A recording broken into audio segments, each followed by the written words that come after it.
সর্বশ্রেষ্ঠ, এত সুন্দর ছিলেন নবী সাল্লাল্লাহু আলাইহি ওয়াসাল্লামের চুল।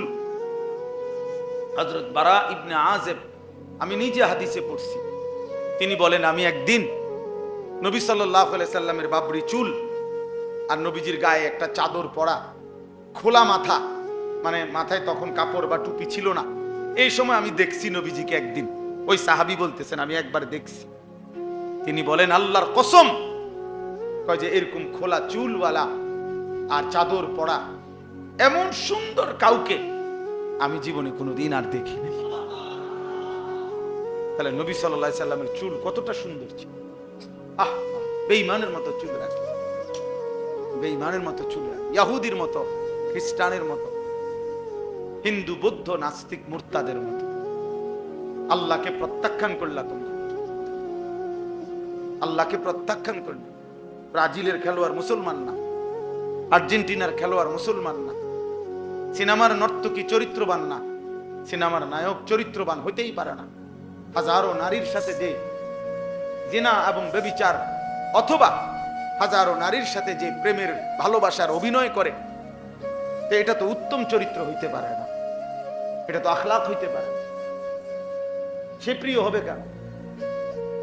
সে প্রিয় হবে কেন? আমি অনুরোধ করি ছেলেরা, বা প্রিয় ভাই, আর কোনোদিন যদি মনে করো আসলাম না, একবারই আসছি, মনে করো একবারই শোনো, এই চুল সুন্দর করো। পৃথিবীতে জালেম, নাফরমান, পাপী এই হিসাবে খাতায় নাম উঠাইও না, আল্লাহর অবাধ্য হইও না, লাঞ্ছিতই হবা। তাইলে ওই কথা ফিরে আসেন। আল্লাহর নবী সাল্লাল্লাহু আলাইহি সাল্লাম যখন ওমর রাদিয়াল্লাহু তাআলা কাঁদতেছিলেন, তো নবী সাল্লাল্লাহু আলাইহি সাল্লাম তখন ওনাকে সান্ত্বনা দিয়ে বললেন, এই একটা কথা বললেন, এটার জন্য এই কথাটা বললেন। নবীজি তখন বললেন আমা তারদা আন তাকুনা লানাল আখিরা ওয়া লাহুমুদ দুনিয়া। সুবহানাল্লাহ।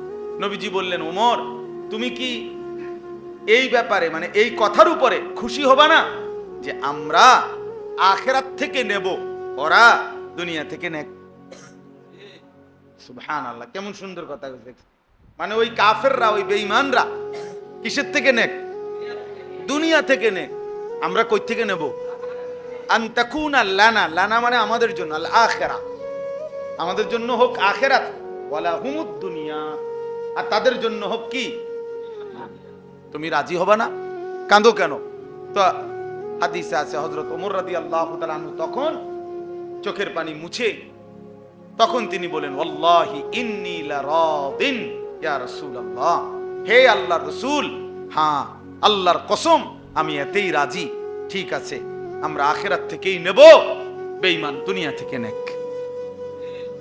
এজন্য আমরাও আলহামদুলিল্লাহ বলি, মাদ্রাসায় পড়েছি আমরা, আল্লাহর দ্বীনের যেটুকু পারি খেদমত করি।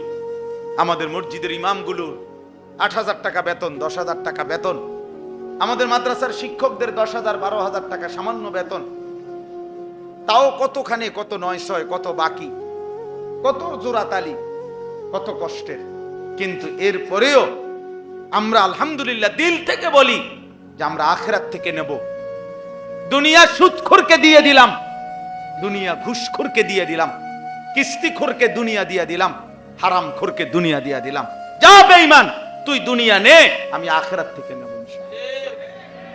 যা সুদখোর, তুই খা, সুদ খা, খা, তোরে দুনিয়া দিয়া দিলাম, তুই খা, তুই ভাঙ্গাসার তেলাপিয়া খা, তুই বাতার মাছ খা, আর পেশাব পায়খানা কর, আর ঘুমা, তুই দুনিয়া ভোগ কর, আমরা আখিরাত থেকে নেব ইনশাআল্লাহ। এজন্য মুমিন কই থেকে নেবে? ইমানদার আখিরাত থেকে নেবে। আল্লাহর নবী সাল্লাল্লাহু আলাইহি সাল্লাম খন্দকের যুদ্ধের দিন নবীজি সাল্লাল্লাহু আলাইহি সাল্লাম নিচে পাথর খনন করছেন, নিজে কাটা পাথর বালু সহ মাথায় নিয়ে বাহিরে ফেলছেন। ফলে হাদিসে আছে সারা শরীর নবীজি সাল্লাল্লাহু আলাইহি সাল্লামের দেহ মোবারক বালুতে একেবারে আড়াল হয়ে গেছে ওই খন্দকের যুদ্ধের সময়। তো সাহাবীরা খুব অনুরোধ করতেছিলেন, ইয়া রাসূলুল্লাহ, আপনি পাথর কাইটেন না, আপনি এই খাড়ি এগুলো টুকরি এগুলো আপনি বহন কইরেন না, আপনার শরীরে বালুয়ে পূর্ণ হয়ে গেছে, আপনার কষ্ট হইতেছে, আমরাই করতেছি, আপনি দাঁড়াইয়া থাকেন, শুধু দেখেন। কসম খোদার, বুখারীর হাদিস, আল্লাহ নবী সাল্লাল্লাহু আলাইহি সাল্লাম সাহাবীদের দিকে তাকিয়ে বললেন, আল্লাহুম্মা লা আইশা ইল্লা আইশাল আখিরা, আয় মাওলা, আমি দুনিয়ার সুখ আর আরাম চাই না, আমি শুধু আখিরাতের আয়েশ চাই। মানে সাহাবীদেরকে বললেন, সাহাবীরা, আমি দুনিয়ার আরাম চাই নাই, তো আল্লাহ তো আমার দুনিয়া পুরাটা দিতে চাইছে। হাদিসের মধ্যে আছে, নবী সাল্লাল্লাহু আলাইহি সাল্লামকে আল্লাহ তাআলা বলছে, বন্ধু, আপনি যদি বলেন উহুদ পাহাড়টাকে স্বর্ণ বানিয়ে আপনার সাথে চালাইয়া দেব, মানে সাক্কার মতো, গাড়ির মতো পুরাটা পাহাড়। উহুদ পাহাড় কত জানেন? 8.5 কিলোমিটার লম্বা, 8.5 কিলো লম্বা উহুদ পাহাড়। মসজিদে নববী থেকে রাসূলুল্লাহ সাল্লাল্লাহু আলাইহি সাল্লামের রওজায়ে আতহারের এখান থেকে দাঁড়াইলে উহুদ পাহাড় দেখা যায়। এই 4-5 কিলো এগো না জুবাইর ভাই, 4-5 কিলো দূরে মসজিদ থেকে, কিন্তু স্পষ্ট পাহাড়ের চূড়া দেখা যায়। এই 8.5 কিলোমিটার লম্বা এত বড় পাহাড়। আল্লাহ বলছে, বন্ধু, আপনি বললে এটা পুরাটারে স্বর্ণ বানিয়ে আপনার সাথে এটা চলবে, মানে লগে থাকবো, আর এটা লগে আপনার যখন যা লাগবে আপনি শুধু নিবেন। আল্লাহ নবী সাল্লাল্লাহু আলাইহি সাল্লাম বলছেন, আল্লাহ, আমি চাই আশবাউ ইয়াওমান ওয়া আজুউ ইয়াওমান, আমি চাই এক বেলা পেট ভরে খাবো, আরেক বেলা অভুক্ত থাকবো, ক্ষুধার্ত থাকবো। যে বেলা খাবো সে বেলা আপনার শুকর আদায় করব, আর যে বেলা ক্ষুধার্ত থাকবো ওই বেলা আপনার জন্য সবর করব, বিনিময়ে শুকরের পুরস্কারও নেব, সবরের পুরস্কারও।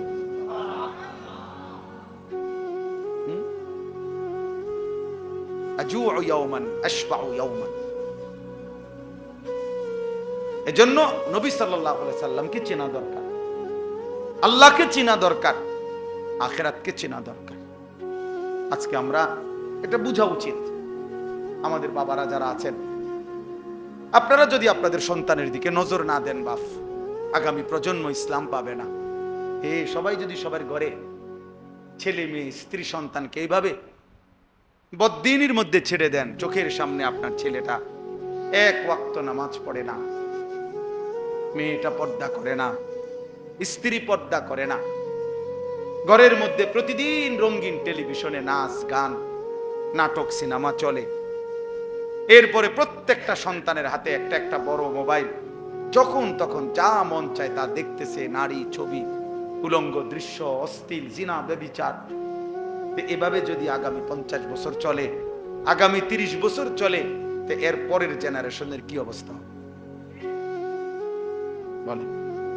আপনারা তো কিছু নামাজ পড়েন, কিছু আল্লাহ বিল্লাহ করছেন মনে করেন, কারণ আপনার ছেলে, আপনার নাতি তে যদি কোনোদিন খোদার 365 দিনে সেই ছেলেটা যদি কোনোদিন ফজরের নামাজ না পড়ে, তো তার হাতে যেই জেনারেশন আসবে, মানে তার সন্তান যখন আসবে আল্লাহ দিলে, তো তার হালাত কি হবে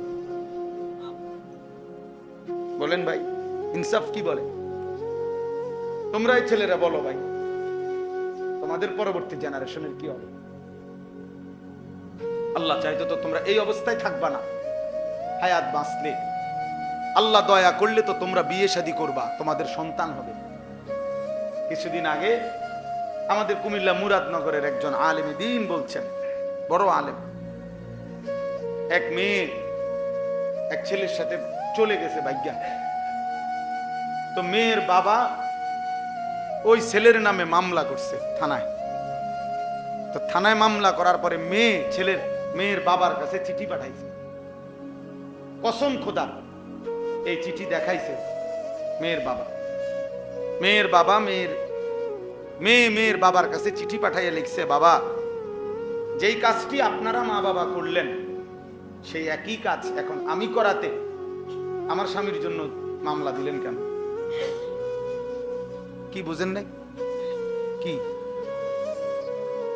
মানে এরা বাপ মাও কি এক সময় এরকম পলাইয়া ভাগ্যা বিয়ে করছে, সেই ঘরের মেয়ে এটা, তো এখন মেয়েও আরেকটা পোলারে লইয়ে ভাগছে। মেয়ের প্রশ্ন হইল, আমনগো দুজনে যে এরকম করলেন, একই কাজ তো আমিও করলাম, আমার বেলায় কি করলেন কেন? মামলা করলেন কেন? কি জবাব? এর থেকে জুতার ফিডার কি লাগে? এরপরে আর জুতার ফিডার কি লাগে বলেন? এই জন্য ভাইয়া মনে রাখো দোস্ত, এই বেনামাজি জিন্দিগি, এই অসভ্যতা, এই মোবাইলের অশ্লীলতা, এই নারী ছবি, খোদার কসম মনে রাখো আখেরাত তো আছেই, দুনিয়া তো এর খেসারত দিবা। এই অপমান, এই বেইজ্জতি তোমাকে চোখে দেখে যাইতে হবে। তোমার সন্তান তোমারে ফিরাই দিবে, তোমার বংশধর তোমারে ফিরাই দিবে, তোমার খানদানের কেউ তোমারে ফিরাই দিবে, মনে রাখ। আচ্ছা, এই কথার কোনো দলিল আছে কিনা? হ্যাঁ, দলিল আছে। 4 মাযহাবের একজন ইমাম ছিলেন, ইমাম শাফিঈ রাহমাতুল্লাহি আলাইহি। তিনি বলছেন, আমরা 4 মাযহাব বুঝি না, যে হানাফি, শাফিঈ, মালিকি, হাম্বলি, এটা বুঝেন না? এই শাফিঈ যিনি, ইমাম শাফিঈ, উনি বলছেন আয-জিনা কারজুন। ওই শব্দটা উনি বলছেন, জিনা ব্যভিচার। কোন মেয়ের সাথে, নারীর সাথে যে অসভ্যতা, ওনার সুন্নাত, ওনার তরিকা, ওনার চলা ফেরা, ওনার উঠা বসা, ওনার খাওয়া ঘুম, ওনার টয়লেট বাথরুমের আসা যাওয়া, ওনার গোসল, ওনার আহার নিদ্রা, এর চাইতে সুন্দর কোন নিয়ম আখলাক খোদার কসম আর কারণে ওয়া ইন্নাকা লাআলা খুলুকিন আযীম। আল্লাহ বলছেন সর্বশ্রেষ্ঠ পূর্ণাঙ্গ চরিত্রের সর্বোত্তম উত্তম আখলাক দিয়ে আমি বন্ধু আপনাকে আমি আল্লাহ সাজিয়েছি। কাআন্নাকা কাদ খুলিকতা কামা তাশাউ। হযরত হাসান ইবনে সাবিত একজন সাহাবী ছিলেন, উনি বলছেন যে হে আল্লাহ রাসূল সাল্লাল্লাহু আলাইহি ওয়াসাল্লাম, নবীজির সামনে বলছেন, এরকম মনে ধরেন আপনি বসা আমার পাশে, উনি এরকম মিম্বরে দাঁড়ানো, দাঁড়াইয়া নবীজির দিকে তাকাইয়া বলছে, হে আল্লাহ রাসূল, আমার দিল সাক্ষী দেয় আল্লাহ যেন আপনাকে মনের মতো করে বানিয়েছে। ওয়া আহসানু মিনকা লাম তারা কাত্তু আইনি। উনি বলেন আমার এই 2 নয়নে, ওই সাহাবী বলছেন, আমি আপনার চাইতে সুন্দর কাউকে দেখি নাই। ওয়া আজমালু মিনকা লাম তালিদিন নিসাউ। এরপরের লাইনে উনি বলছে কবিতা, যে হে আল্লাহ রাসূল, কেন আপনার চাইতে সুন্দর কাউকে দেখি নাই? কেন কেন দেখি নাই? উনি নিজেই উত্তর দিছে, কারণ এর চাইতে সুন্দর কাউকে এই গোটা কায়নাতে আর কোন মা এর চাইতে সুন্দর কোন সন্তান প্রসব করে নাই, এবং সুন্দর আর কেউ কোন মা জন্মই দেয় না। খুলিকতা মুবাররাআম মিন কুল্লি আইব। এরপরে 3 নম্বর লাইনে তিনি বলছে, আপনাকে যেন আল্লাহ তাআলা সমস্ত দোষ আর ত্রুটি থেকে পবিত্র করেই বানিয়েছে। আমরা কিতাবে পড়ছি, উর্দু কিতাবে, যে আল্লাহ তাআলা গুনাহ, পাপ, ত্রুটি, মনে করেন অপরাধ, এগুলোকে আমাদের বেলায় বলছেন তোমরা পাপ করো না, গুনাহ করো না, নাফরমানি করো না, অবাধ্যতা করো না, বলছে কিনা? আর ওই গুনাহকে বলছে, পাপকে বলছে তুমি আমার বন্ধুর কাছে যাইও না। বুঝেন নাই কথা? আমগরে বলছে তোমরা পাপের কাছে যাইও না, আর পাপরে বলছে তুমি আমার দোস্তের কাছে যাইও না। সাবধান। কাআন্নাকা কাদ খুলিকতা কামা তাশাউ। এরপরের লাইন যেটা আগে বলে ফেলছি, অর্থাৎ তিনি 4 নম্বর লাইনে বলছেন, হে আল্লাহর নবী, মনে হয় আপনাকে আল্লাহ নিজের মনের মতো করে সাজিয়েছেন। তাইলে আজকে আপনারা বাবারা বুঝতে শিখেন, নবী সাল্লাল্লাহু আলাইহি ওয়াসাল্লামের সৌন্দর্য কেন ছেড়ে দিলেন? দাড়ি কাটলেন কেন? কেন দাড়ি কাটলেন? এই পৃথিবীতে গত 1450 বছরের ভিতরে পৃথিবীর ইতিহাসের কোন বুদ্ধিজীবী, কোন পণ্ডিত, কোন গবেষক, কোন দার্শনিক, কোন বিবেকবান ব্যক্তি, একেবারে হিন্দু, বৌদ্ধ, ইহুদি, খ্রিস্টান, এমনকি নাস্তিক, মুরতাদ, মানে যে আল্লাহরে মানে না, সৃষ্টিকর্তাও মানে না, এমন কোন বেঈমানও এই পৃথিবীতে খোদার কসম আজকের এই দিন পর্যন্ত কোন যুক্তি দিয়া প্রমাণ করতে পারে নাই, বলে নাই যে দাড়িবিহীন চেহারার মধ্যে সৌন্দর্যের কিছু আছে আলাদা, এটা কি সেটা এটা কোনো বেঈমানই পর্যন্ত প্রমাণ করতে পারে। আমি চ্যালেঞ্জ করলাম, আমার নাম আনিসুর রহমান, আমি চ্যালেঞ্জ করলাম, আমি জেনারেল লাইনে পড়ালেখা করছি, কারো কাছে কোনো যুক্তি থাকলে কই। কুমিল্লা ভিক্টোরিয়া কলেজ থেকে মাস্টার্স পাস করা, কথা বুঝছেন না? বললেন আপনার কাছে থাকলে বলি, আমি আবার আমার দরকার হলে মেয়েলের মধ্যে বিচার হইব, মেয়েলের বিচার হইব, দরকার হলে চেয়ারম্যান মেম্বার লইয়া বিচার হইব, দরকার হলে জুতার ফিরা দিলেন, কিন্তু আপনি প্রমাণ করে দিয়ে দাড়িবিহীন চেহারায় এক ফোঁটা কোন সৌন্দর্য আছে কিনা, আলাদা কোন বিশেষত্ব আছে কিনা, এটা পৃথিবীর কেউ বলতে পারে না। তো এটা কেন রাখবো? একটা যুক্তি তো থাকতে হবে যে এটার মধ্যে একটা কি আছে, দাড়িওয়ালা চেহারার মধ্যে যুক্তি আছে, যেটা রাসূলুল্লাহ সাল্লাল্লাহু আলাইহি সাল্লামের সৌন্দর্য, আর তিনি যে সবচেয়ে সুন্দর ছিলেন এটা প্রমাণিত, ঠিক কিনা বলেন না? তাহলে এটার উপরে তো আমি যুক্তি দেখাইলাম, প্রমাণ দেখাইলাম, আপনারটার উপরে আপনি দেখান, আপনারটার উপরে আপনি দেখান। যদি বলেন মহিলাদের কাছে সুন্দর লাগে, তা আমরা বেডি ঠিক আছে গা, আমরা কি উদা চিড়া খাই? আমরা বিয়ে করছি না, আমরা দাড়িওয়ালা বেড হইতে সব আমরা বইয়ে বইয়ে বন খাই উদা নাকি? আমরা বউ নাই তো, তাইলে তো কি পয়েন্ট কি? একটা বলে যে না একটা কাজ বেশি করতে পারে, একটা কোনো কাজ কিছুই না, শুধু নফসের অনুসরণ, মনের চাহিদার অনুসরণ বাবা, আর কিচ্ছু না, আর কিছুই না। এই জন্য প্রিয় যুবক, বুঝতে শিখো, কমপক্ষে যুক্তিতে আসো, তুমি তর্কই করো, দরকার হলে তর্ক করো, তর্ক করে প্রমাণ করে দাও যে মুসলমানের চুলের চাইতে ইহুদি খ্রিস্টান নাস্তিক মুরতাদ অথবা এই সেলুনের নাম পরিচয়হীন ওই মানুষগুলোর চুল সুন্দর, এর কোন তর্ক তর্জি করতে যুক্তি থাকে সেটা দেখো। বুঝেন না? যে সেলুনের মধ্যে যে চারিদিকে লাগানো থাকে যে কোবাইন না কাটিং যে চুলগুলা, এগুলা তো মূলত সাফাতি কাটিং চুল, অর্থাৎ এর মূল বিষয়টা হইল তারে কোনোখানে আকামে বা কুকামে ধরা খাইছে, সাফাতি দিয়ে কোপাইছে এখানে এখানে ওইখানে, বুঝো নাই ভাই? তো এই যে কূপ দিছে, যার যেখান দিয়ে সিলাই লাগছে আর হেন্দি আর চুল উঠছে না, হ্যাঁ, এই জন্য এগুলা তারে, এটা তো যুগ যুগ ধরে, তুমি যেই কোন, আমি বাদ দাও, তোমরা একজন বয়স্ক লোককে জিজ্ঞাসা করো, একটা ছেলে বলো যে আগে এরকম এখানে চুল কাটা, এখানে চুল উঠানো, এখানে এই যে চুল, এগুলো আগে গ্রাম অঞ্চলে নিয়ম ছিল, যেই কোনোখানে কোনো আকাম কুকামে ধরা খাইলে এরকম বিভিন্ন খান দিয়ে চুল কাইটটা ছেড়ে দিত, ছিল না? এটা মানুষ দেখলেই বুঝতো তাই না ধরা খাইছে, তাই নাকি? ধরা খাইছে নিশ্চিত, এটাই ছিল। আজকের যুবক নিজের টাকা দিয়া নিজে এরকম বিশ্রী চুল কাইটা সে নিজেই নিজেকে প্রমাণ করে যে আমি ধরা খাইছি, আর কোনো কারণ নেই। নয়তো রাসূলুল্লাহ সাল্লাল্লাহু আলাইহি সাল্লামের চুল পছন্দ হবে না কেন? সাহাবায়ে কেরামের চুল পছন্দ হবে না কেন? আউলিয়ায়ে কেরামের চুল পছন্দ হবে না কেন? ওলামায়ে কেরামের চুল পছন্দ হবে না কেন? এটা যুক্তিটা কি? তাই না? কোনো যুক্তি নেই। আল্লাহ আমাদেরকে বোঝার তৌফিক দান করেন, আল্লাহ আমাদেরকে মাফ করে দেন, আল্লাহ আমাদেরকে কবুল করে নেন।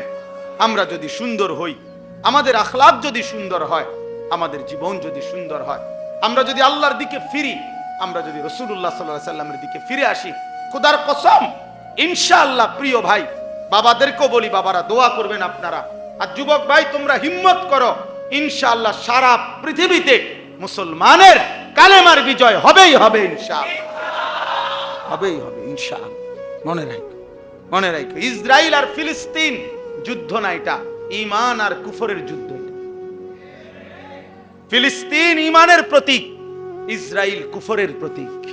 এই যুদ্ধ দুই দেশের যুদ্ধ না, এটা কিসের প্রতীক? ঈমান আর কুফরের যুদ্ধ। ঠিক পাকিস্তান এবং ভারত, এটা দুই দেশের যুদ্ধ না, এটা ঈমান আর কুফরের যুদ্ধ। আর আলহামদুলিল্লাহ ঈমান আর কুফরের যুদ্ধে মুমিন জিতেছে,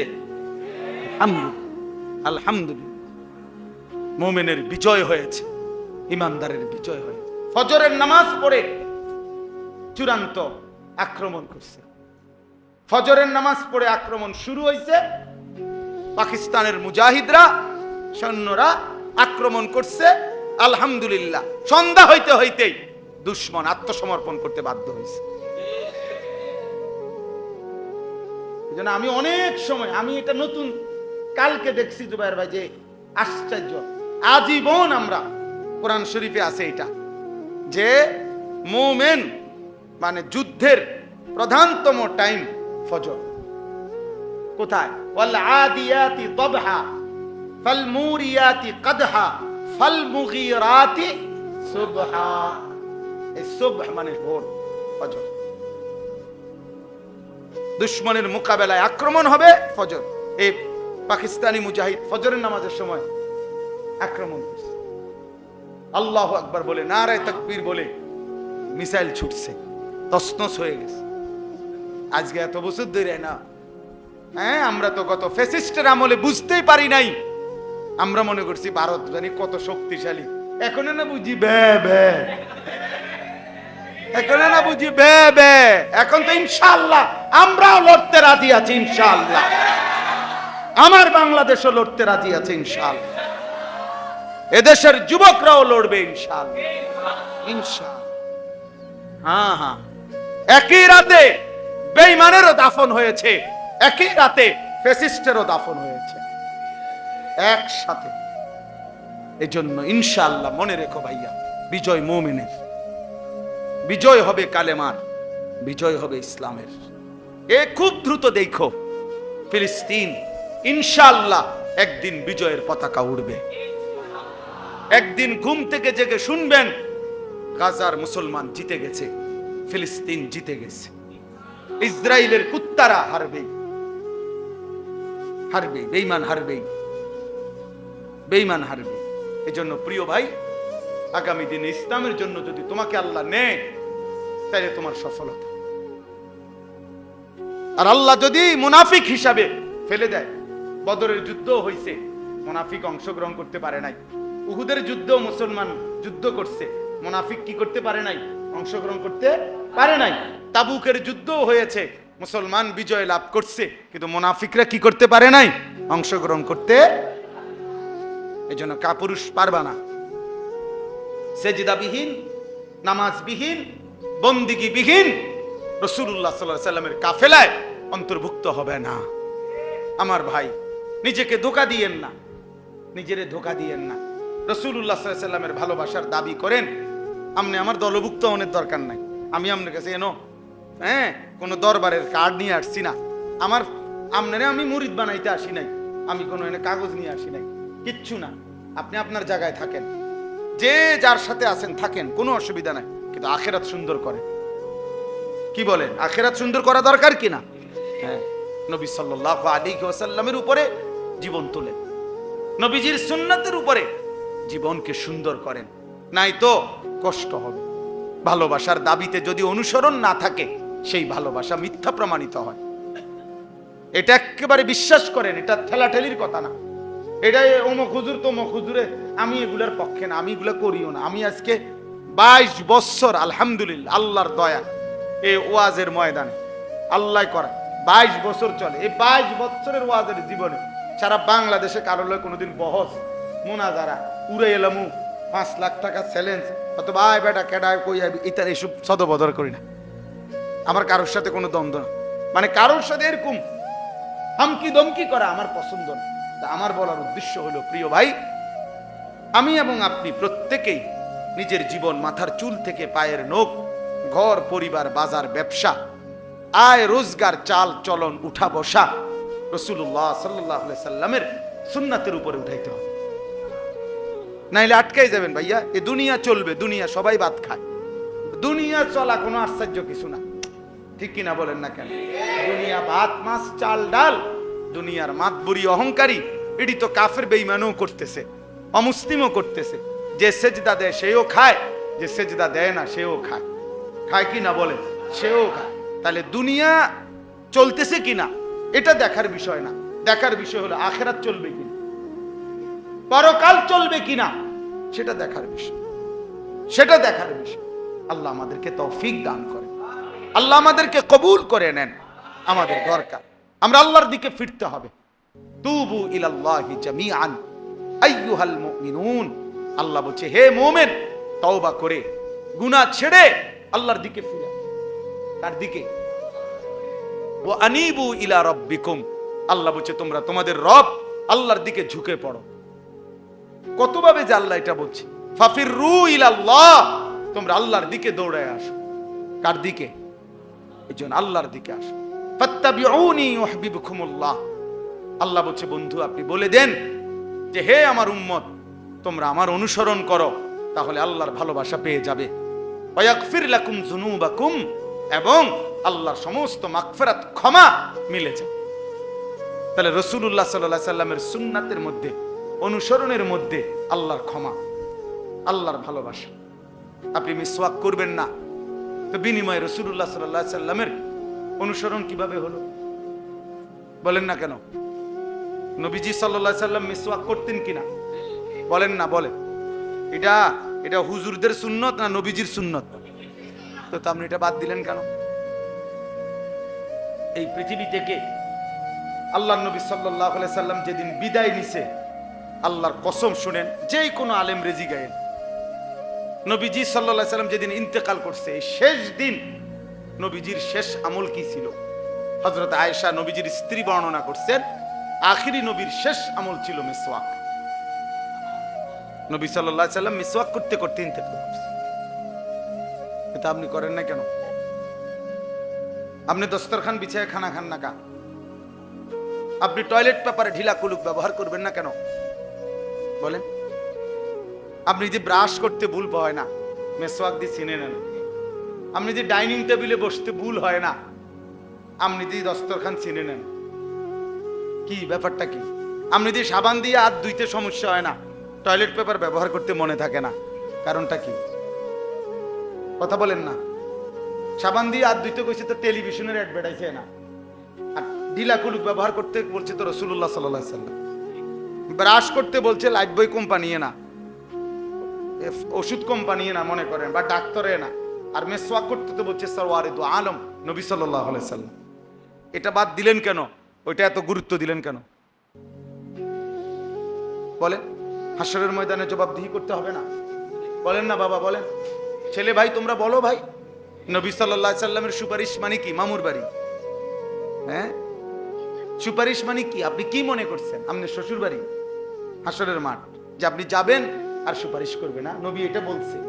একজন লোক বলেন, আপনারা বলেন যে আল্লাহর নবী সাল্লাল্লাহু আলাইহি সাল্লাম এটা বলছে, এই কথার অর্থ এই যে উম্মত তুমি মিথ্যা বলো, চুরি করো, তুমি সুদ খাও, ঘুষ খাও, তুমি বিড়ি খাও, সিগারেট খাও, তুমি গালি দাও, নাচ দেখো, গান দেখো, নাটক দেখো, সিনেমা দেখো, তোমার ছেলে নামাজ না পড়ুক, মেয়ে নামাজ না পড়ুক, এই অবস্থায় কবরে আইসো, হাসরের ময়দানে আইসো, আমি নবী সুপারিশ কইরা তোমারে জান্নাত দিয়ে দেবো। এই কথাই তো নবী বলছে না? কি ইনসাফে বলে তো এটা? তো তাইলে নবী সাল্লাল্লাহু আলাইহি ওয়াসাল্লামের সুপারিশের কোনো নিয়ম কানুন নাই। তা আমরা কি বুঝলাম বলেন? 30 বছর একজন মুসলমান নবী সাল্লাল্লাহু আলাইহি সাল্লামের উম্মত হয়ে সুদ খায় কেমনে? 30 বছর মিথ্যা বলে কেমনে? 60 বছর বয়স এখনো বিড়ি সিগারেট খায় কেমনে? তাহলে ছাড়বেন কোন দিন? 60 বছরও যদি মনে না পড়ে যে বিড়ি সিগারেট খাওয়া গুনাহ, তো বুঝবেন কোন দিন বলেন না? কোন দিন বুঝবেন? 60 বছর বয়সেও কথা বললে গালি দেন, তো কোন দিন মনে পড়বে আখিরাত? 60 বছর বয়সেও চা দোকানে বসে টেলিভিশনে নাচ গান নর্তকীর ছবি দেখেন, তো কোন দিন মনে পড়বে এটা গুনাহ? এখনো সময় হয় নাই? কথা বলেন না, এখনো সময় হয় নাই? কয় বছর বাঁচবেন? 600 বছর? তো তাইলে বলেন না চাচা, কি অর্থ থাকতে পারে আমাদের? 365 দিন খোদার একটা বছরে আপনার ছেলেটা 16 বছর 18 বছর একদিনও ফজরের নামাজ পড়ে না, এটা মানুষের বাচ্চা? এটা মুসলমানের বাচ্চা? মুসলমানের বাচ্চা এত নিকৃষ্ট হবে?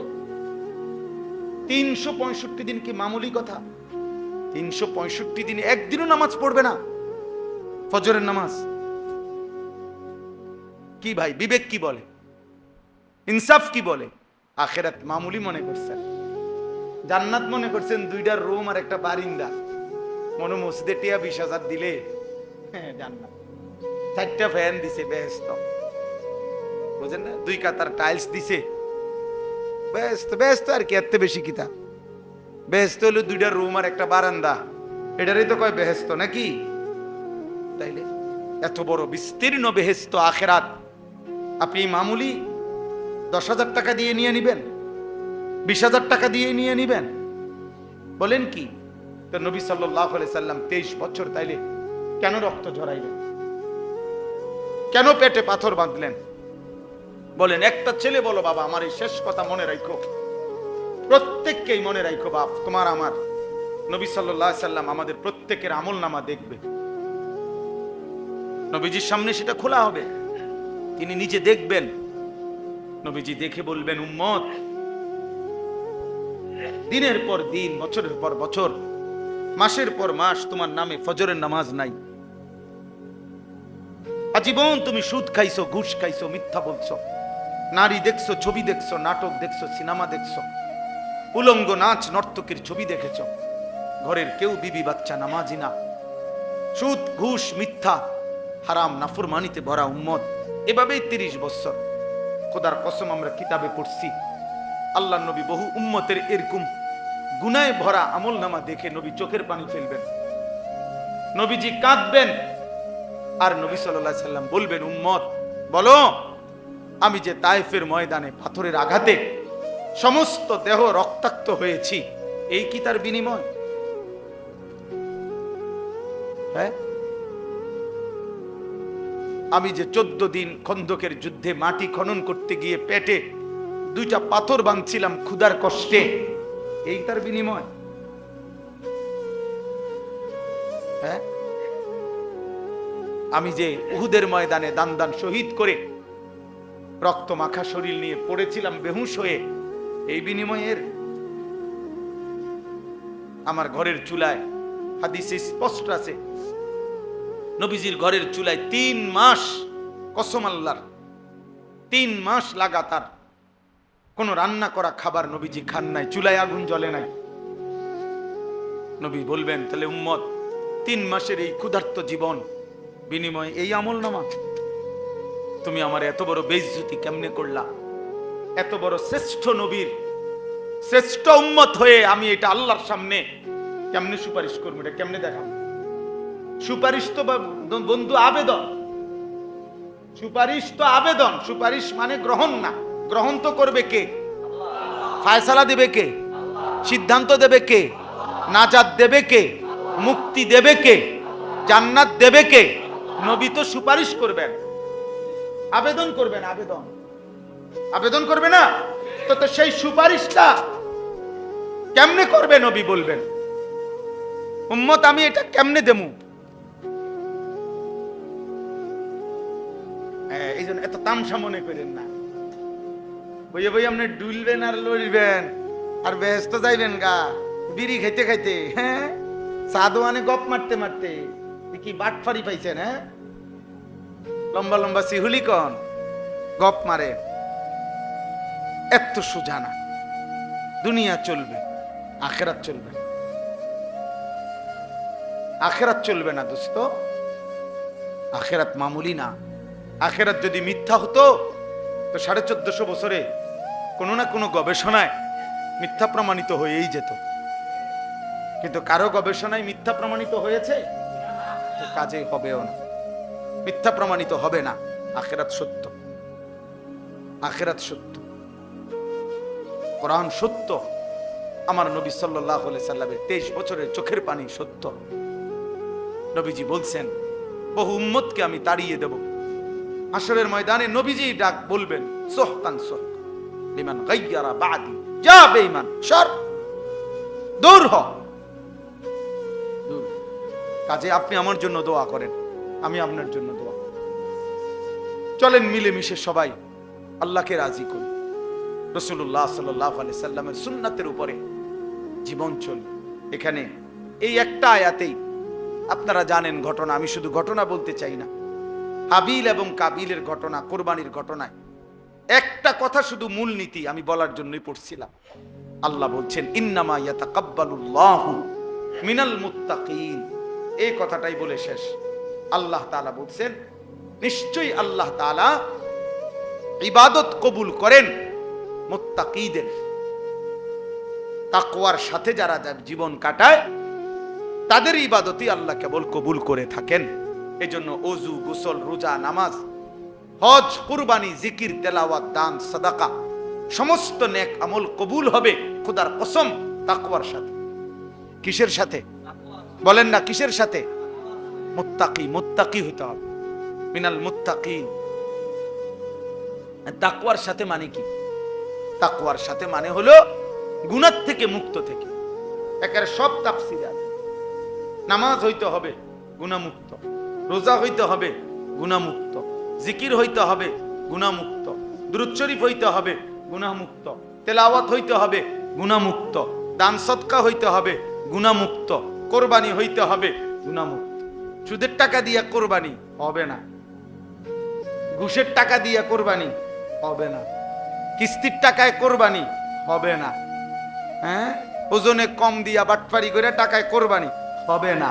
একেবারে দৈন্তান নয় কান্না, কোন মর্দিনান্য না। কি দৈন্তান্ন? দৈন্তান্ন হবে না, হবে না। হারাম খোরের কোরবানি হয় না, হারাম খোরের কোনো বন্দিগিও কবুল হয় না। এই জন্য গুনাহ থেকে মুক্ত। ইন্নামা ইয়াতাকাব্বালুল্লাহু মিনাল মুত্তাকিন, বারবার কথা এটা কোরআনে আছে। ওয়াত্তাকুনি ইয়া উলিল আলবাব, আল্লাহ বলছে হে বিবেকবান তাকওয়া অবলম্বন করো। ইত্তাকুল্লাহ, হে ঈমানদার তাকওয়া অবলম্বন করো, তাকওয়া অবলম্বন। ওয়া মান ইয়াত্তাকিল্লাহ ইয়া আইয়ুহান নাবিয়্যুত্তাকিল্লাহ ইয়া আইয়ুহান নাসুত্তাকু রাব্বাকুম। কতবার যে কোরআনে কথা আছে, শত শতবার। ইত্তাকুল্লাহ, ইত্তাকুল্লাহ, তাকওয়া, তাকওয়া শুরুতেই বলে নিছে সূরা বাকারাতে, হুদাল্লিল মুত্তাকিন, আমার এই কোরআন মুত্তাকিদের জন্য হেদায়েত। গুনাহমুক্ত জীবন, গুনাহমুক্ত জীবন। এজন্য যুবক গুনাহ থেকে বাঁচো, বয়স্ক বাবা আল্লাহর নাফরমানি থেকে ফিরেন। হাসরের ময়দানকে মামুর বাড়ি মনে করেন না, এটা আমাদের শ্বশুর বাড়ি না। হাসরের ময়দান লম্বা সফর, লম্বা সফর। একদিন হাসরের ময়দানে কোরআন শরীফে আছে আল্লাহ বলছে 50,000 বছর। কয় হাজার বছর? প্রিয় ভাই শোনো, এটা বুঝতে শিখো। যদি দুনিয়ার মোবাইল, ফেসবুক, ইউটিউবের কথা তোমার যদি এতটা বিশ্বাস হয়, তো রবের কোরআনের কথা বিশ্বাস হবে না কেন? রাসূলুল্লাহ সাল্লাল্লাহু আলাইহি সাল্লাম বলছেন ফুলসিরাত 30,000 বছরের রাস্তা। নবী বলছেন না? হাদিসের মধ্যে আছে কবরের জিন্দেগি, মুহাদ্দিসিনে কেরাম বলে সর্বশেষ যেই ব্যক্তি কবরে যাবে হতে পারে তাকেও 40,000 বছর কবরে থাকতে হবে। তা আপনি বলেন তো, যে আবু জাহেল যে ছিল নবীজির যুগে কাফের, নাম শুনছেন না সবাই? আপনারা একজন ব্যক্তি বলেন, এই একজনের হিসাবটা কর যে আবু জাহেল মাটির উপরে ছিল কতদিন, মাটির নিচে আছে আজকে কতদিন? হিসাবটা কর। আবু জাহেল নবীজির জামানায় ছিল, দিয়ে একজন বড় মুহাদ্দিস আলেম যাচ্ছিলেন, হযরত শুবা ওনার নাম। তো ওই যুবক মুহাম্মদ ইবনে মাসলামার কোন সঙ্গীরা কেউ ওই হুজুরের দিকে তাকাইয়া ওনারে বলছে আর কি, যে ইনি বড় হুজুর, বড় আলেম, বড় মুহাদ্দিস। তো এইটা বলাতে এই যুবক বখাটে উচ্ছৃঙ্খল এই বাজারের সন্ত্রাসী যুবক মুহাম্মদ ইবনে মাসলামা বলছে তার ছেলেদেরকে, সাথে সঙ্গী ছেলেগুলারে, আরে আয় দেখি চাই কির বড় হুজুরের দিকে আমার লগা আজকে বেটার হুজুরগিরি ছুটাইলাম।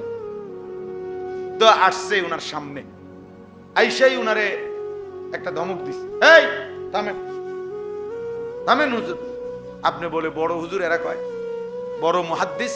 চাই কি জানেন একটা হাদিস কোন দেখি, দেখি চাই শুনি। এইটা একটা মানে বললো আর কি দুষ্টামি, অহংকারী করে, কিন্তু শুনতে চাইছে কি বলেন?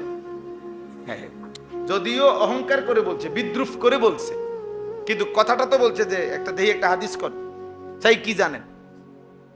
তো ওই বুজুর্গ মুহাদ্দিস, ওই আলেম, উনি থামছে, সাথে সাথে আল্লাহর কাছে একটা দোয়া করছে যে আল্লাহ, তোমার বান্দা যদিও উচ্ছৃঙ্খল, কিন্তু দেখেই মনে হচ্ছে সন্ত্রাসী উচ্ছৃঙ্খল, কিন্তু তোমার বন্ধুর রাসূলুল্লাহ সাল্লাল্লাহু আলাইহি সাল্লামের একটা হাদিসে তো শুনতে চাইছে,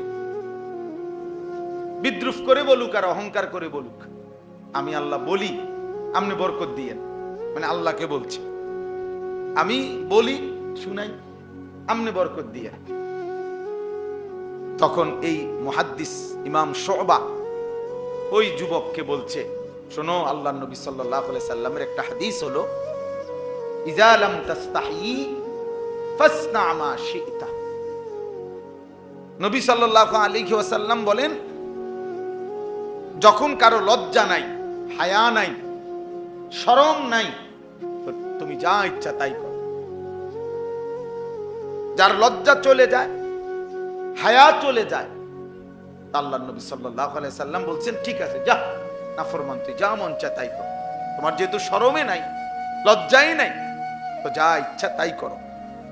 এইটাই হাদিস। এই কথা বলে তিনি চলে গেছেন। এই যুবক মুহাম্মদ ইবনে মাসলামা, বাজারের এই উচ্ছৃঙ্খল যুবক, তৎক্ষণাৎ বসে গেছে, মানে ওইখানে বসে গেছে আর কি। এবার আর উঠে না। তো সাথের ছেলেগুলো বলতেছে, বস চলেন, উঠেন।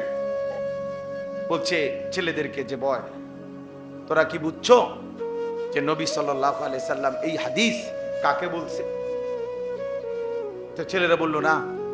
বলছে, আল্লাহর নবী সাল্লাল্লাহু আলাইহি সাল্লাম তো এই কথা আমারে বলছে, আমারে না লজ্জা নাই, শরম নাই, যার কারণে আমি বাজারে মানুষের উপরে জোর জুলুম করি, যার যা মন চায় তা ছিনায় নেই, যা ইচ্ছা তাই করি। তো রাসূল সাল্লাল্লাহু আলাইহি সাল্লাম তো এটা আমাকে বলছে রে, আমারে না এই জিন্দেগি, যা তোরা উঠ, এই জীবন ছেড়ে দিলাম, এই নাফরমানি আর করব না। এরপরে উনি ওই এই হুজুর ইমাম শুবা, ওনার দরবারে গিয়ে তওবা করে আবার নতুন করে হাদিস শেখা শুরু করছে। অল্প সময়ের ব্যবধানে উনি ওই পৃথিবীতে, ওই জামানার সর্বশ্রেষ্ঠ মুহাদ্দিস হয়ে গেছে। আবু দাউদ হাদিসের 6টা কিতাব আছে, আপনারা জানেন না? নাম শুনছেন না যে হাদিসের 6টা বড় প্রসিদ্ধ বিখ্যাত কিতাব আছে? বুখারী শরীফ, মুসলিম শরীফ, তিরমিজি শরীফ, আবু দাউদ শরীফ, নাসাই, ইবনে মাজাহ। এই আবু দাউদ শরীফের মধ্যে হাদিসের বর্ণনাকারীদের নামের মধ্যে বারবার এই যুবক মুহাদ্দিসের নাম আছে, মুহাম্মদ ইবনে মাসলামা আল কানাবী। তাহলে কি বোঝা গেল? এক হাদিস জীবন বদলে দিছে, এক আয়াত ওই ডাকাতের জীবন কি করে দিছে। এজন্য মনোযোগ দিলে এক কথায়ও আল্লাহ নবী সাল্লাল্লাহু আলাইহি সাল্লামের অথবা কোরআনের জীবন পাল্টায় যাইতে পারে। এজন্য সবাই মিলে মনোযোগ দিলে বরকত হবে। এবার আমার দ্বিতীয় কথা হলো, তোমরা যে কয়জন ছেলের হাতে মোবাইল, এগুলো সব নামাও। একজন ছেলেও আর হাতে মোবাইল ধরে ভিডিও বা রেকর্ড করা যাবে না, আমি নিষেধ করলাম। এই ছেলে নামাও, নামাও। আর যার পছন্দ হয় না তুমি বাইরে যাও। আমার কথা যদি মানতে কষ্ট হয় উঠে চলে যাও ভাইয়া, ঘুমাইলে ভালো। রাত হইছে অনেক, ঘুমায় গেলে কোনো সমস্যা নাই, ঘুমানো কোনো অপরাধ না, ঘুমানো কোনো কবিরা গুনাহ না, তো ঘুমায় যাও। কিন্তু আল্লাহর বাস্তার একটা ছেলেও দয়া করে মোবাইল হাতে নিবা। আমি অনুরোধ করলাম, অনুমতিও দিলাম, চলে গেলে আমার কোনো আপত্তি নেই। আমি কোনো ভোটে দাঁড়াইছি না যে ভাইয়া আমার কোনো জনসমর্থন দরকার, আমার কোনো মার্কা নিয়ে আসছি না, আমি ইলেকশনের ওয়ার্কিং করতেছি না, ভোটে দাঁড়াইবার ইচ্ছাও নাই, কাজে আমার এই মানসিকতাও নাই। আমার আল্লাহর কথা বলা দরকার। একজন হলেও অসুবিধা নাই, 1000 জন হলেও কি নাই, অসুবিধা নাই। সংখ্যা কোনো বিষয় না। সফলতা কিংবা ব্যর্থতা সংখ্যার মধ্যে নয়, আল্লাহ গ্রহণ করার মধ্যে, আল্লাহ গ্রহণ করার মধ্যে। কোরআনুল কারীমের মধ্যে আছে, সূরা ইয়াসিনের মধ্যে তিনজন রাসূল, সূরা ইয়াসিনে একটা ঘটনা আছে, ওয়াদরিব লাহুম মাসালান আসহাবাল কারিয়া ইয জাআহাল মুরসালুন, এখানে একটা ঘটনা আছে। এই ঘটনা হলো এই যে তিনজন রাসূল আমাদের নবীর আগে আল্লাহ প্রেরণ করেছেন একটি এলাকায়। একটি এলাকার মানুষকে তিনজন রাসূল দিন রাত আল্লাহর দ্বীনের দাওয়াত দিছে, কালেমার দাওয়াত দিছে। বিনিময়ে এই তিনজন রাসূলের হাতে পুরা সময়ে কালেমা পড়ে ইমানদার হইছে কেবল একজন। কয়জন? একজনই লোক ইমানদার হইছে, সির্ফ একজন। ওয়াজা মিন আকসাল মাদিনাতে রাজুলুন, একজন লোক। তাইলে বলেন তিনজন রাসূলের দিন রাত আল্লাহর দিকে দাওয়াতের বিনিময়ে ঈমানওয়ালা হইল একজন, তাহলে এটা কি ওনাদের ব্যর্থতা? কথা বলেন না কেন? ব্যর্থ ওনারা? এই জন্য সংখ্যা কোনো বিষয় না, একজন না হাজার জন এটা কোনো দেখার বিষয় না। আল্লাহর দ্বীনের কথা বলতে পারা, আল্লাহর দ্বীনের কথা শুনতে পারা, আল্লাহর দ্বীনের কথার আয়োজন করা, দ্বীনের যেই কোনো ফিকির করা, এটাই সৌভাগ্য, এটাই সওয়াব, এটাই নেকি। এখানে সংখ্যা কোনো কি নয়, বিবেচ্য নয়, পরিচিতিও কোনো দরকারি কিছু না। সবাই চিনলে সফল, সব মানুষ না চিনলে ব্যর্থ, এটাও না, এটাও কোরআন সুন্নায় নাই। বুঝেন নাই কথাটা? যেমন মনে করেন আমার কোরআনুল কারীম, এটা এই কোরআনে পুরা কোরআন শরীফে নবী এবং রাসূলের নাম আছে 25 জন। 25 জন নবী এবং রাসূলের নাম কোরআনে আছে। কতজন? তো এখন আপনারা বলেন যে নবী রাসূল মোট কি 25 জন? তো 1,24,000 নবী এবং রাসূল, এই বর্ণনাটাও যদি ধরা হয় কেমন? তো তাইলে 25 জনের অতিরিক্ত যাদের নাম নাই কোরআনে, ওনারা ব্যর্থ। তো ওনার নাম তো আমরা জানলাম না। পৃথিবীর কোন কিতাবে 10,000 নবীর নাম নেই, 5,000 নবীর নাম নেই, 2,000 নবীর নাম নেই, কোথাও নাই, কেউ জানে না। তো ওনাদের নাম যে কেউ জানে না, কারণ ওনারা কি ব্যর্থ? তো তাইলে সবাই চিনতে হইব, এটা কি জরুরি? মালিক চিনলেই। কোরআনুল কারীমের মধ্যে পুরা কোরআনে সাহাবীর নাম আছে শুধু একজন। কয়জন? সির্ফ একজন সাহাবীর নাম আছে কোরআন, ওনার নাম হলো যায়েদ। ওই সাহাবীর নাম নবী সাল্লাল্লাহু আলাইহি সাল্লামের পালক পুত্র ছিলেন যায়েদ ইবনে হারেসা। এই যায়েদ ফালাম্মা কাদা যায়েদুম মিনহা ওয়াতারান, সূরা আহজাবের মধ্যে আছে। এই একজন সাহাবীর নামে আছে কোরআন শরীফ। তো আবু বকরের নামও নাই, ওমরের নামও নাই, ওসমানের নামও নাই, আলীর নামও নাই, হাসান হুসাইনের নামও কোরআনে নাই। তো ওনারা ব্যর্থ? কথা বলেন না? তাই তো সাহাবী শুধু একজন, নবীজির সাহাবী একজন, কোরআন শরীফে শুধু একজনের নাম। এই জন্য দিন বড় জিনিস, ইসলাম বড়। আমার আল্লাহর কাছে গ্রহণযোগ্য হওয়া, আল্লাহ পাক খুশি হওয়া আমাদের সবার জন্য বড় পাওয়া। এটা আল্লাহর সন্তুষ্টি। ওয়ারিদওয়ানুম মিনাল্লাহি আকবার। কোরআনুল কারীমে আছে আল্লাহ তাআলা বলেন ওয়ারিদওয়ানুম মিনাল্লাহ, আল্লাহর পক্ষ থেকে যে সন্তুষ্টি আকবার, সেটাই হচ্ছে সবচেয়ে বড়। আল্লাহ খুশি হলেন, আল্লাহ গ্রহণ করলেন, আল্লাহ নিলেন, তো এটাই বড় পাওয়া। যদি আমাদের আখিরাত বুঝে আসে। হ্যাঁ, যদি মনে করি আমার জীবনের চাওয়া পাওয়া কেবল দুনিয়া, তাইলে ভিন্ন বিষয়। দুনিয়াতে আমি পদ পাবো, পদবি পাবো, সুনাম হবে, সুখ্যাতি হবে, মিছিল হবে, স্লোগান হবে, মানুষ চিনবে, হ্যাঁ, সবার কাছে পরিচিত হব, তাইলেই দুনিয়াই চাইলাম। কিন্তু আল্লাহকে যদি কেউ চায়, আখিরাতকে কেউ যদি চায়, নবী সাল্লাল্লাহু আলাইহি সাল্লামকে কেউ যদি চায়, তাহলে খোদার কসম তাকে আখিরাতের জন্যই অপেক্ষা করতে হবে। কোরআন শরীফে আছে নবীজি সাল্লাল্লাহু আলাইহি সাল্লামের বিবিদেরকে আল্লাহ তাআলা বলছে, নবীর স্ত্রীদেরকে একটা প্রসঙ্গে আল্লাহ তাআলা বলছে সরাসরি ওয়া ইন কুনতুন্না তুরিদিনাল্লাহ ওয়া রাসূলাহু ওয়াদ দারাল আখিরা।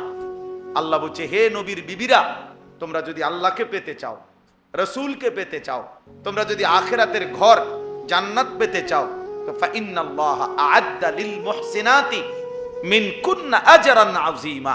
তাহলে আল্লাহ সমস্ত নেককার নারীদের জন্যই আখিরাতেই সর্বোত্তম বিনিময় জান্নাত প্রস্তুত করে রেখেছেন। আখিরাত থেকে নিতে হবে, আখিরাত থেকে নিতে হবে, আখিরাত থেকে নিতে হবে। হযরত ওমর রাদিয়াল্লাহু তাআলা আনহু, আমরা সবাই নাম জানি কিনা? আজ-জুহাদু মিআতুন, একটা আরবি কিতাব আছে, ওই কিতাবে আমি পড়ছি। হযরত ওমর রাদিয়াল্লাহু তাআলা আনহু একদিন নবীজি সাল্লাল্লাহু আলাইহি ওয়াসাল্লামের ঘরে, হুজরায়, কামরায় গেলেন নবীজির সাথে সাক্ষাতের জন্য। ঘরের মধ্যে যাইতে পারতেন ওমর, কেন? নবী সাল্লাল্লাহু আলাইহি সাল্লামের একজন স্ত্রী ছিল, ওমরের মেয়ে হাফসা রাদিয়াল্লাহু তাআলা আনহা। তো উনি ওমরের মেয়ে, এই হিসাবে ওই মেয়ের মাধ্যমে তিনি কথা বলে ঘরে যাইতে পারতেন, মানে হুজরার ভিতরেও কি করতেন? যাইতে পারতেন, যেহেতু নবীজির স্ত্রী উনার মেয়ে। তো ওমর রাদিয়াল্লাহু তাআলা আনহু গেলেন নবীজির কামরায়, গিয়া দেখছেন আল্লাহ নবী সাল্লাল্লাহু আলাইহি ওয়াসাল্লাম শুয়ে আছেন। হযরত ওমর তাকাইলেন, এই নবীজির ঘরটায়, কামরাটায় চারটা জিনিস শুধু দেখছে তখন। এক নাম্বার, একটা চাটাই, আমরা চাটাই তো বুঝেন না, হোগলা চাটাই, তো ওখানে স্পষ্ট আছে হাদিসে। ওমর রাদিয়াল্লাহু তাআলা দেখলেন যে চাটাইয়ের উপরে কোনো বিছানার চাদর বা কিছুই নাই, শুধু চাটাইয়ের উপরে নবীজি শোয়া। ওয়াকাদ আসতারা আলা জামবি, চাটাইয়ের দাগ নবীজির পবিত্র দেহ মোবারকের মধ্যে দাগ দাগ লাগে গেছে। এলো এক। দুই, একটা ছোট্ট বালিশ মাথার মধ্যে দেখলেন, এটা হলো খেজুরের ছাল দিয়ে বানানো, ভিতরে খেজুরের ছাল ভরা এই ছোট্ট বালিশ। তিন, পায়ের কাছে কিছু ছাতু, ছাতু তো মুরব্বীরা ছিলেন আগে, যে আটার মতো, হ্যাঁ, গুলাইয়া, পানি দিয়া গোলাইয়া খাইতো, যে এটা আপনারা কি বলেন? হাতু, ছাতু, এই এগুলো, যেগুলো শুধু কেবল পানি দিয়া গুলাইয়া খাবে, এতটুকু খাবারটা এটাই।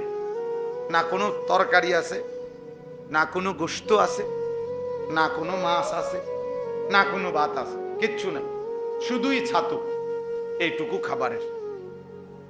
কয়টা হলো? তিনটা। চার নাম্বার হলো মাথার উপরে দেখছেন একটা চামড়া, একটা শুকানো চামড়া ঝুলানো, কোন একটা বকরির চামড়া। কেন সেটা? সেটার মধ্যে বিছায়া নামাজ পড়বেন। এই চারটা জিনিস, একটা চাটাই, একটা খেজুরের ছাল ভর্তি বালিশ, কিছু ছাতু যা পানি দিয়ে মিশিয়ে খাবেন, আর একটা চামড়া ঝুলানো যেটা দিয়ে নামাজ পড়েন মুসল্লার মতো। হযরত ওমর রাদিয়াল্লাহু তাআলা আনহু হাদিসে আছে প্রচন্ড ভাবে কাঁদা উঠছেন, চোখের পানি ফেলতেছিলেন। আল্লাহর নবী সাল্লাল্লাহু আলাইহি ওয়াসাল্লাম বললেন, মা ইয়াবকিকা ইয়া ওমর, হায় ওমর, কে তোমারে কাঁদালো, কাঁদতেছো কেন? তখন হযরত ওমর রাদিয়াল্লাহু তাআলা আনহু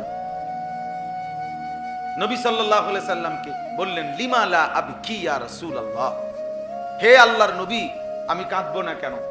আপনার এই হালাত, আপনার এই জিন্দেগির এই দৃশ্য, ও আনতা সফওয়াতুর রাসূল, অথচ আপনি হচ্ছেন সমস্ত রাসূলদের সারাংশ, আপনি হচ্ছেন সমস্ত রাসূলদের মধ্যে শ্রেষ্ঠ, না শুধু সমস্ত রাসূলের সমস্ত সিফাত, সমস্ত গুণ, সমস্ত মর্যাদা, সমস্ত বৈশিষ্ট্যের সারাংশ আপনি রাসূল। আছে খুবা হামাদারাং তু তানহা দারি। আল্লামা ইকবাল বলছে, হে নবী, ১৬ লক্ষ নবীর যত গুণ, যত বৈশিষ্ট্য, যত সিফাত, যত মুজিজা আপনার মাঝে যদি তালাশ করি, আপনি একার মাঝেই সব খুঁজে পাই।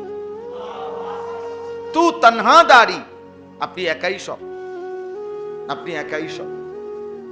সমস্ত নবীর সব গুণ, সব মুজিজা আপনার মধ্যে আছে।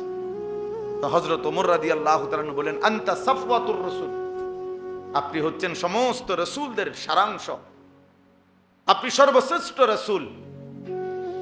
আর আপনার এই হালাত, আপনার ঘরের এই জীর্ণ শীর্ণ দশা, ওয়াল কিসরা ওয়াল কাইসার ইয়ালবাসুন আল হারির ওয়াদ দিবাজ, এবং যারা রোমের বাদশা, পারস্যের বাদশা, তিনি বললেন তারা রেশমি পোশাক, রেশমি জামা, রেশমি বিছানার মধ্যে তারা ঘুমায়, তাদের বিছানা, তাদের পোশাক রেশমের তৈরি। আর আপনার এই জীর্ণ শীর্ণ হালাত দেখে, অথচ আপনি শ্রেষ্ঠ, আপনি আল্লাহর সবচেয়ে প্রিয়, আপনি মাহবুব, আমি এই দৃশ্য দেখে কাঁদবো না কেন, এই বলে কাঁদতেছিলেন। এই তখন বাপ, যুবক ভাই তোমাদেরকেও বলি, ছেলেরা, আমার প্রিয় ভাই, তুমি হাতে ধরে ইসলামকে ফেলে দিলা, দ্বীনকে ফেলে দিলা। তোমরা জানো না কত বড় শ্রেষ্ঠতম নিয়ামত তোমরা হাতে ইচ্ছা করে ছুঁড়ে ফেলো। তোমরা যারা নিজেদের চুল বেঈমানের মতো রাখছো ভাইয়া, তোমরা ইচ্ছা করে শ্রেষ্ঠতম ধর্ম ইসলামকে প্রত্যাখ্যান করলা। তোমরা যারা এক ওয়াক্ত নামাজ পড়ো না, আমার প্রিয় ভাই, তুমি ইচ্ছা করে নিজের হাতে নিজের সবচেয়ে বড় সফলতাটা ছুঁড়ে ফেলে দিলে, ছুঁড়ে ফেলে। তুমি জানো না তুমি কি পরিমাণ বোকামি করছো। এই পৃথিবী সবাই ভোগ করে, এই ভাত মাছ চাল ডাল, এই হাসি আনন্দ, এই রং তামাশা সবারই আছে, সবারই আছে। তুমি যদি ভিন নারী দেখে, ছবি দেখে, অশ্লীল দৃশ্য দেখে, অসভ্য নারী দেখে, উলঙ্গ ছবি দেখে মজা পাও, খোদার কসম একজন স্বামী তার পবিত্র হালাল স্ত্রী থেকে তার চাইতে বেশি আরাম পায়, তার চাইতে বেশি আনন্দ পায়। কাজেই হালালের মধ্যেও তো তৃপ্তি আছে, হালালের মধ্যেও তো সুখ আছে, হালালের মধ্যেও তো আনন্দ আছে। তুমি কেন ইচ্ছা করে আল্লাহকে ছেড়ে দিলা, রাসূলকে ছেড়ে দিলা, আখিরাতকে ছেড়ে দিলা? চেহারা দেখলেই বোঝা যায় অনেক ছেলে তোমরা নামাজ পড়ো না, বেনামাজি সন্তান, চেহারা দেখলেই বোঝা যায়। বেনামাজির চেহারা আর জানোয়ারের চেহারা বরাবর, বেনামাজির চেহারা আর কুত্তার চেহারা বরাবর, বেনামাজি আর কুকুর এক সমান, জানোয়ার একই সমান। ওই জানোয়ারও সেজদা দেয় না, মানুষ নামের এই জানোয়ারও সেজদা দেয় না, বরাবর। এজন্য কোরআনুল কারীমে আল্লাহ তাআলা স্পষ্ট বলছে সূরা আরাফের মধ্যে, রাগ করার কোনো সুযোগ নেই। কোরআন, আল্লাহর কোরআন বলছে, আল্লাহ বলছে ওয়াত্তাবা হাওয়াহু ফামাসালুহু কামাসালিল কালব। মাদ্রাসার যেই কোনো ছাত্রকে জিজ্ঞাসা করো কালব অর্থ কি। কোরআনে আল্লাহ বলছে যে মনের ইচ্ছা মতো চলে, আল্লাহর হুকুম রাসূলের হুকুমের তোয়াক্কা করে না, খোদার কসম আল্লাহ বলছে ফামাসালুহু, তার দৃষ্টান্ত কামাসালিল কালব, কুত্তার মতো। বলেন কালব অর্থ কি? কুকুর কিনা বলেন না? এজন্য প্রিয় নওজোয়ান, নিজের পরিচয় মিলায় না, নিজের পরিচয় নিজে মিলায় না। কত সেলফি তো উঠাও, বেনামাজি তোমরা যারা, তোমরা কুত্তার লগেও একটা সেলফি উঠাই, একটা ছবি কুত্তার লগে উঠাইয়া একসাথে দিও, যে দেখেন পৃথিবীবাসী আমরা দুই জানোয়ারকে কেমন লাগে। পৃথিবীবাসী কমেন্টস করে জানাবে দুই জানোয়ারকে একই রকম লাগে।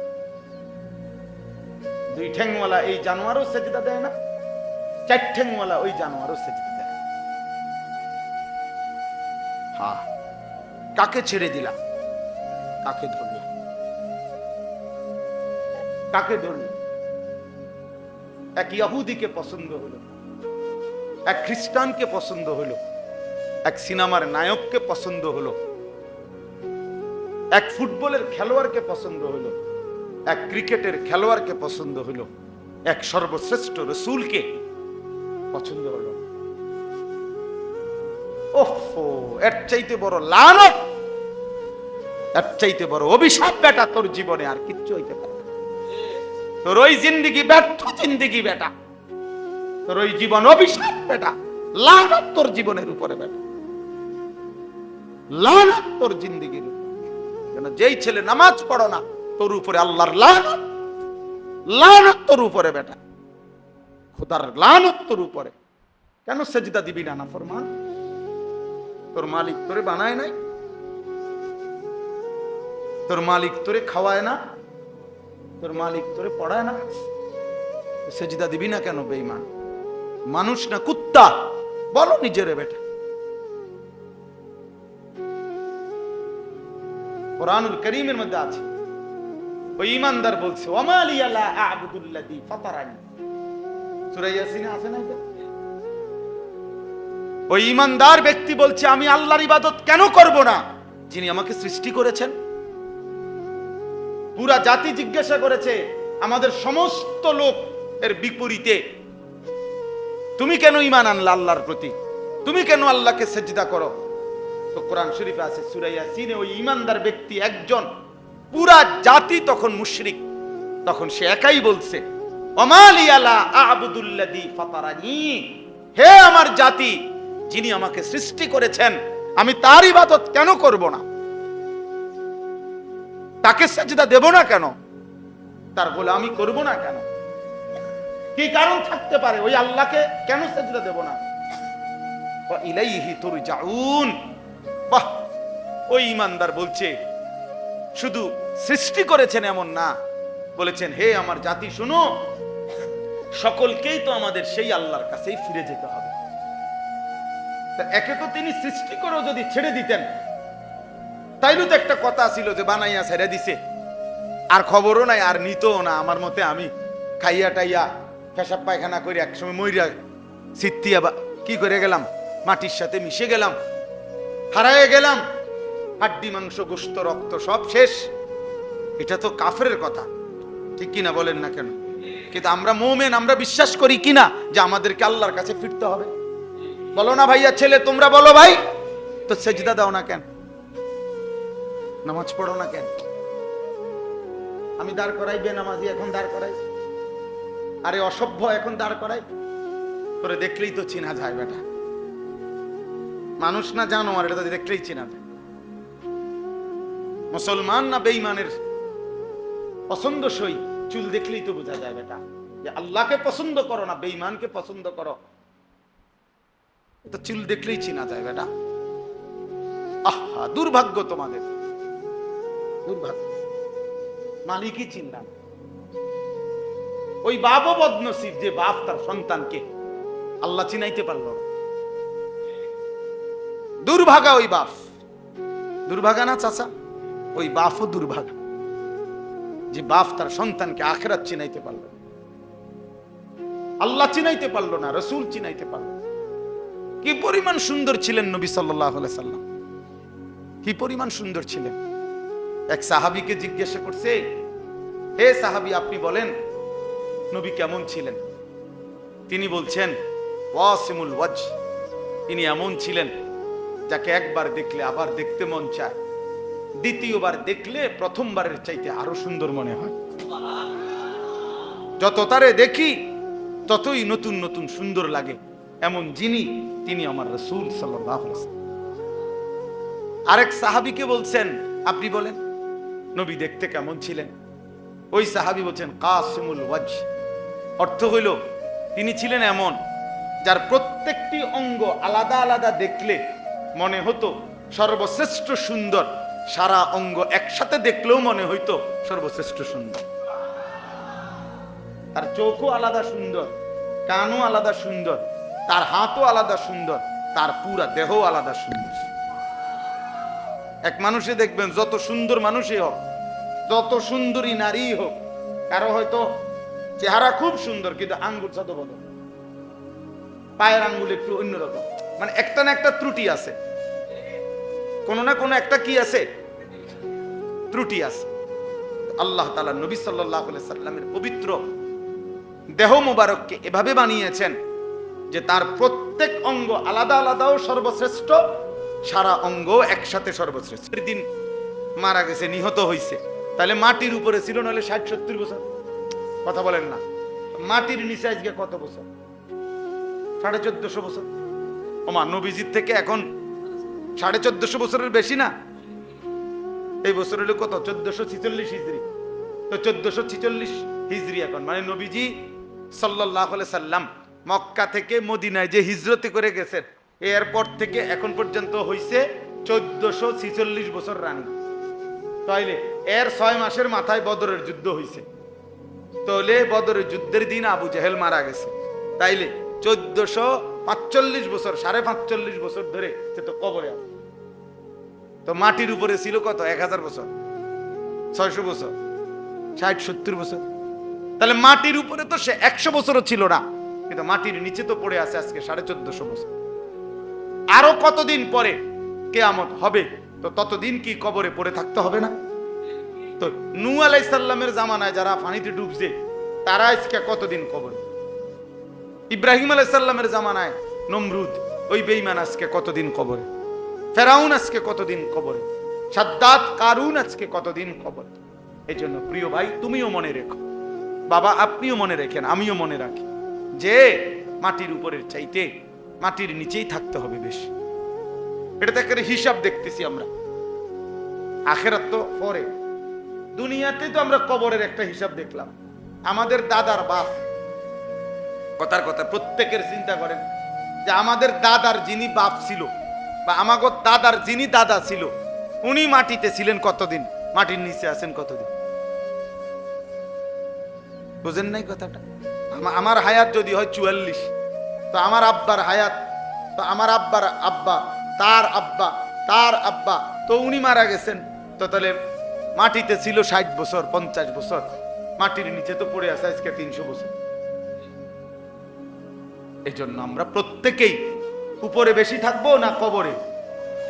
অতএব কদর করেন, আল্লাহ আমাদেরকে তৌফিক দেন, গুনাহ মুক্ত জীবন গঠন করেন। যুবক ছেলেরা, তোমাদের কাছে বলি ভাই, আগামী দিনে ইনশাআল্লাহ মনে রাখো, সারা পৃথিবী ব্যাপী ইমানের যুদ্ধ হবে, শুরু হয়ে গেছে। কুফরের যুদ্ধ, কুফরের বিরুদ্ধে মুমিন যুদ্ধ করবে। আর দেখার বিষয় হলো সেদিন আল্লাহ পাক রব্বুল আলামিন তোমারে নিবে কিনা দ্বীনের জন্য, কালেমার জন্য, সেজদাবিহীন, আল্লাহর গোলামি বিহীন তোমারে আল্লাহ নিবে না, বরং মুনাফিকদের কাতারে ফেলে রাখবে। বুঝা, তোরে লাগবে না, গত এত লম্বা সময় তুমি নাফরমান, আমারে সেজদা দিতে পারলা না, যাও।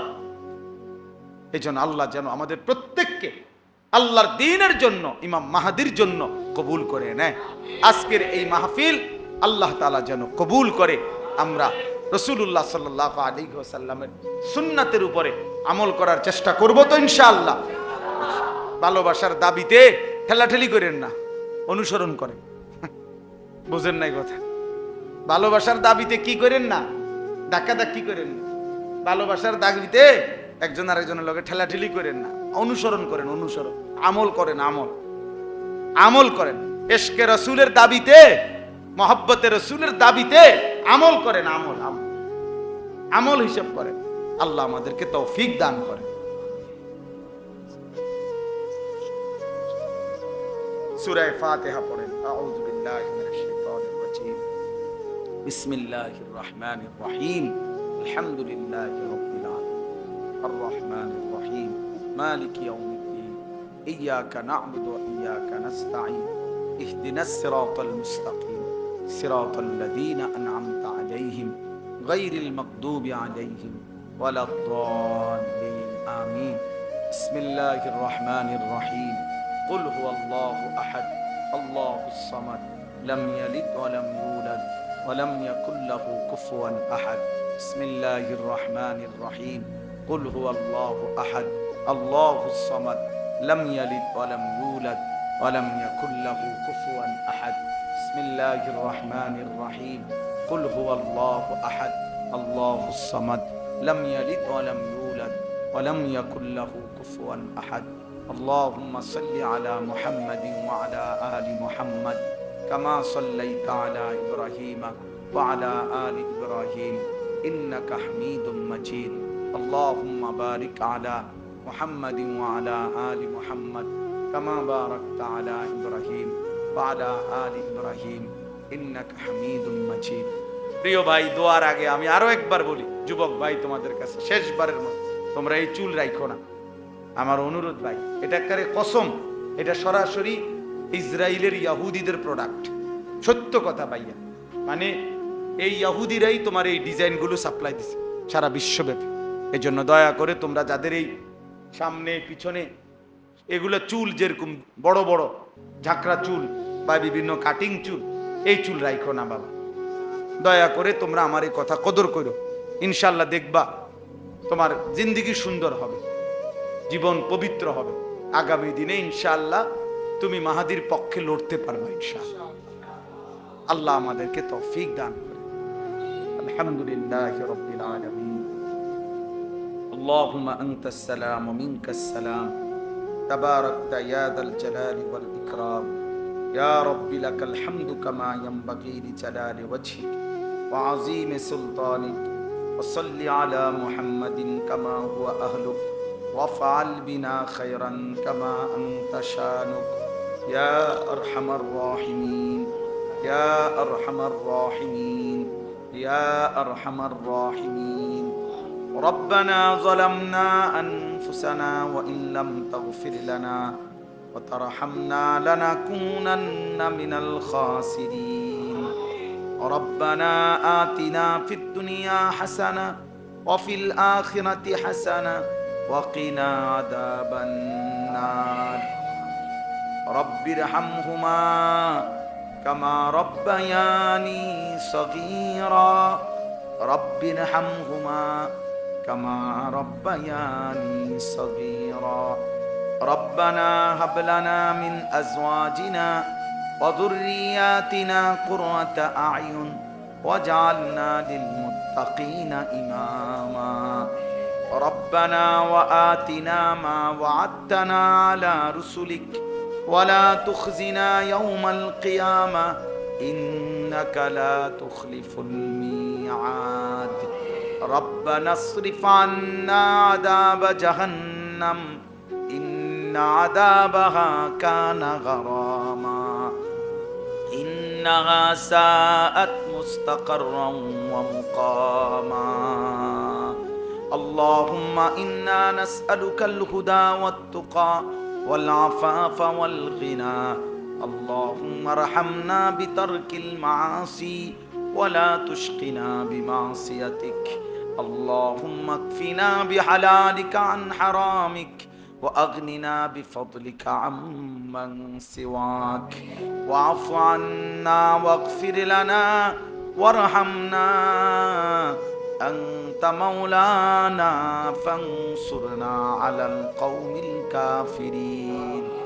مولاي كريم আপনি মাফ করে দেন, রব্বে করিম আপনি মাফ করে দেন, মেহেরবান মৌলা আপনি মাফ করে দেন।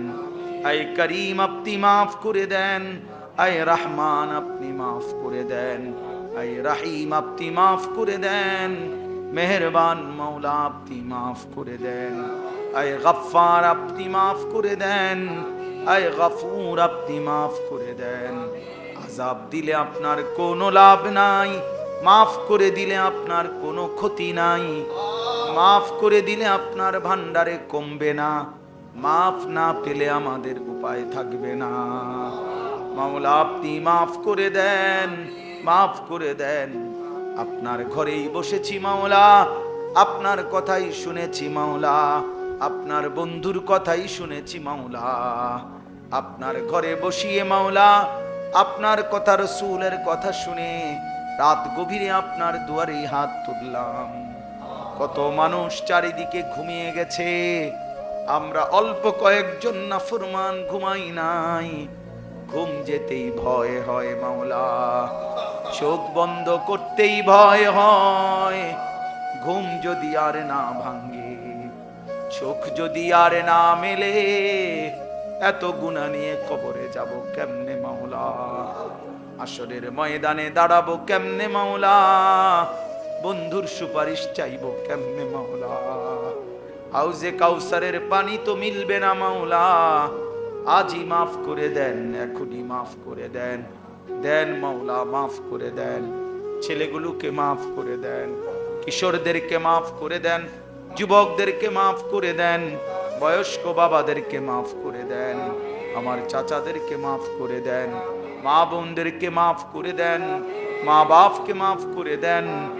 আয় আল্লাহ, আব্বা মাকে মাফ করে দেন, দাদা দাদি নানা নানিকে মাফ করে দেন, চাচা মামা ফুফা খালুকে মাফ করে দেন, চাচি মামি ফুফি খালাকে মাফ করে দেন, বিবিকে মাফ করে দেন, ছেলে মেয়েদেরকে মাফ করে দেন, ভাই বোনদেরকে মাফ করে দেন, বন্ধু স্বজনদেরকে মাফ করে দেন, দোস্ত আহবাবদেরকে মাফ করে দেন, সমস্ত কবরবাসীদেরকে মাফ করে দেন, সমস্ত কবরবাসীদেরকে মাফ করে দেন, কিয়ামত পর্যন্ত কবরের আযাব মাফ করে দেন।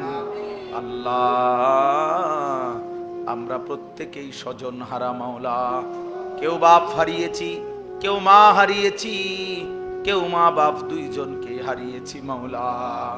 আল্লাহ, আপনি মা বাপকে মাফ করে দেন, মা বাবার কবরের আযাব মাফ করে দেন। আল্লাহ, আপনি দয়া করেন, আপনি রহম করেন, এই গ্রামের আশেপাশের সমস্ত কবরবাসীদেরকে মাফ করে দেন।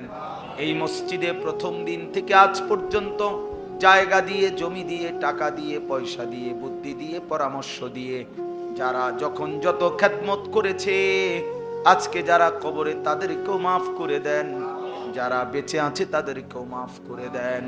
ইমাম সাহেব, খতিব সাহেব, মুয়াজ্জিন, কমিটি, মুসল্লি, সর্বস্তরের জনগণ সকলকেই মাফ করে দেন। উত্তম বিনিময় দান করেন, মসজিদ খানা কবুল করে নেন।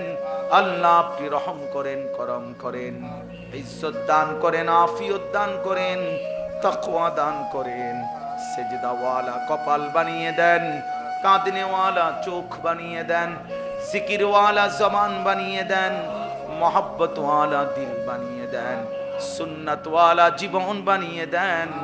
আল্লাহ, নবী সাল্লাল্লাহু আলাইহি সাল্লামের অনুসরণ করবার তৌফিক দান করেন, সুন্নাতের ভালোবাসা দান করেন।